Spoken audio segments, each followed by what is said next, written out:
പ്രകാശമേ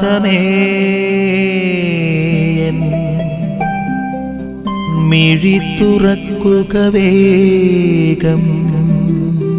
കർത്താവ് തന്റെ ജീവിതത്തിന്റെ അരികിലൂടെ കടന്നു പോകുന്നു എന്നറിയുമ്പോൾ ദാവീദിന്റെ പുത്ര എന്നിൽ കനിയണമേ എന്ന് പ്രാർത്ഥിക്കുന്ന ഭാഗം ഇവിടെ 2-3 കാര്യങ്ങൾ നമ്മൾ കാണുന്നുണ്ട്. ഒന്നാമത്തെ കാര്യം, ഈ ബർത്തമേയുസിന്റെ ദീർഘമായ ശക്തമായ ആഴമുള്ള വിശ്വാസം.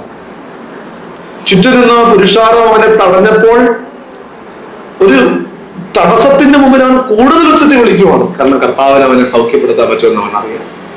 രണ്ടാമത് നമ്മളിവിടെ കണ്ടുമുട്ടുന്നത് ബർത്തമേയുസിന്റെ കണ്ണുനീരിന്റെ മുമ്പിൽ മനസ്സറിയുന്ന ക്രിസ്തുവിനെയാണ്.